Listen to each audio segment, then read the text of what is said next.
Hey friends, welcome back. I hope you had a good day. I had a good day. I know it's getting cold here and it's nice, and I'm excited about what we're going to learn today in our Christmas story. As always, let's start with our snacks. Today I have a peppermint brownie. So good. A friend of mine made them for me and I love them. Looks like y'all have some really good snacks too. I love them. So something that I keep forgetting to mention is, as we read these stories and we learn about the story of Jesus' birth, I want you to take a picture with your Christmas tree with each ornament, or when you get all the ornaments on it, and send it to Miss Cindy at cindyny@trinity.org. I think I got that right. Your parents will know if I got it wrong. Okay, let's get started. Oh my goodness, I lost my ornament. 1 second. Whoops! It fell out of my book. Okay. Okay, are we cozy? We comfortable?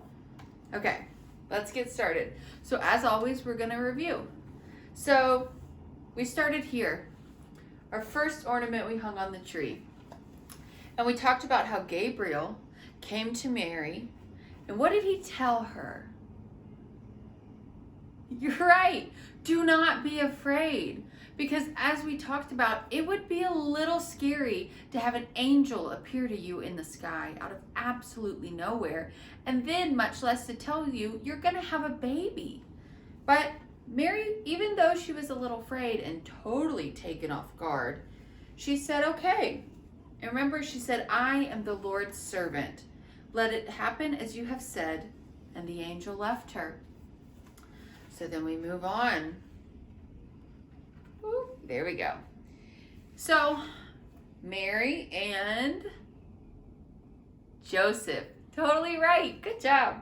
Mary and Joseph have to travel all the way to, now what's that town called? I always forget it. It's a big name, starts with a B.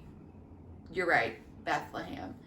Because they had to be counted in a census. So remember, it would kind of be like if you were born in New York and then you moved to, let's just say, Idaho. But then they called for a census, which in this time would mean you have to go back to where you were born, which is where your family is from, and then they will count you. So they'll count you to see how many people live there, how many people are alive.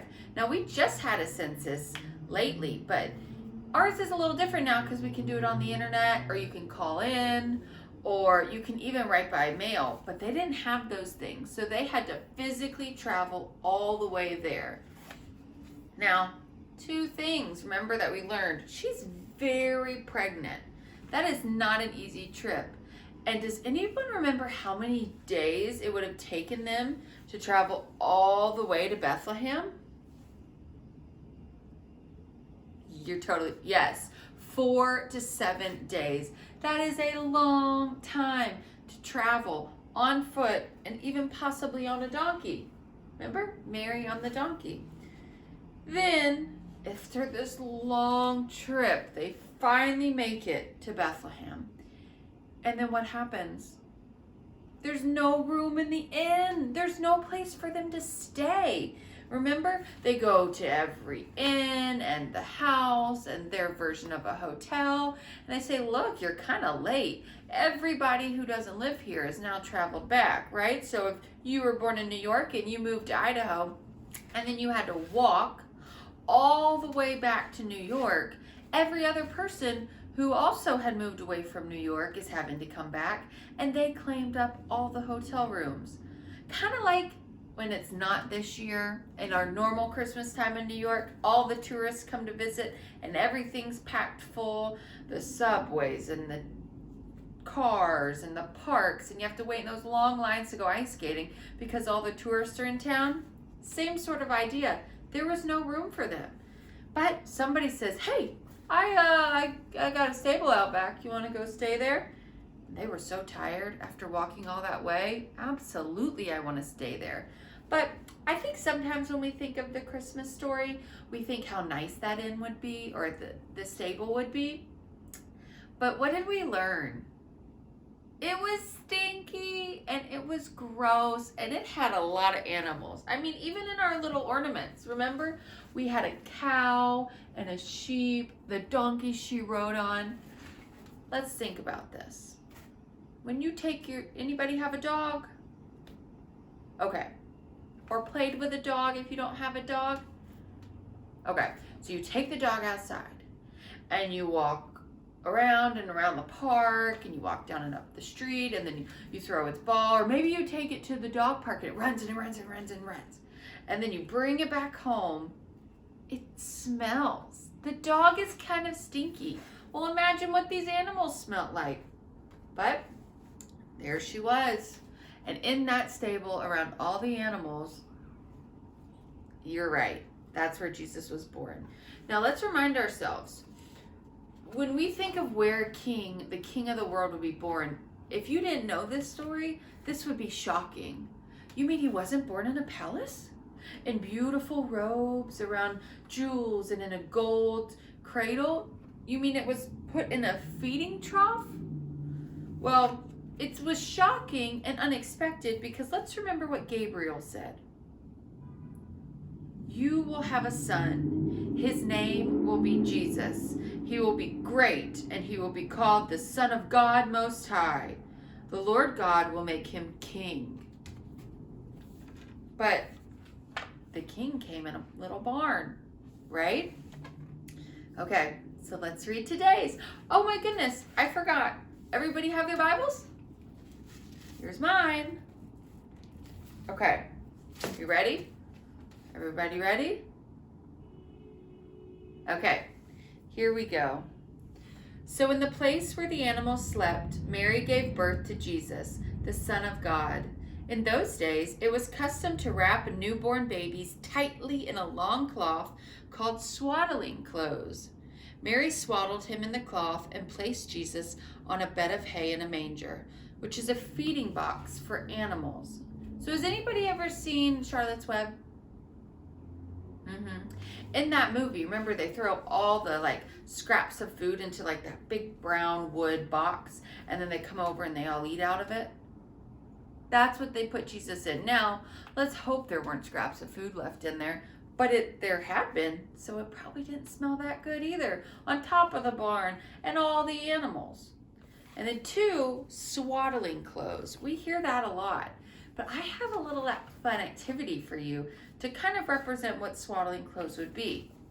So when we read, it said they were wrapped tightly in a long cloth, and that long cloth was called swaddling clothes. So in your house, you're gonna go find a big blanket, the biggest one you can find. You're gonna lay it out flat on the floor, and you're gonna put your parent on one end of it. And then you're gonna roll them up in it, kind of like a burrito. Okay, so after this, you have to do that. We would also like to see photos of that. And when they're tightly wound up, you gotta wrap them up as tight as possible. So this is it. You lay them on one side, and then you just flip them over, flip them over, and flip them over until they're a little burrito in their blanket. And that's like you're swaddling your parent. Or you can do it to your sibling, or maybe even yourself. And that's kind of what they did with baby Jesus. He didn't have nice clothes or a beautiful robe or a fur to keep him warm like a king would normally have. He was put in one piece of cloth and just rolled until he was tight and warm. And then they laid him in the hay in a feeding trough. So let's get our Bibles out, and we're going to go to Luke chapter 2, okay? Chapter 2, verses 6 and 7. Yesterday we read one of those verses. Does anybody remember which one? Verse 7. Good job. Okay, so we got it. Luke, let's remind ourselves, is in the New Testament. And the New Testament is in the back of the Bible. Front of the Bible, back of the Bible. We're going to find big number 2 in Luke. Big number 2. And then teeny tiny little number 6 and 7. Did we find it? I'll give you guys a few more seconds.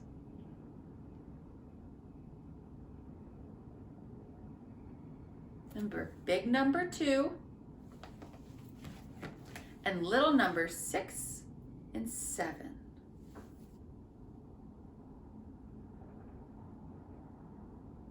Few more seconds.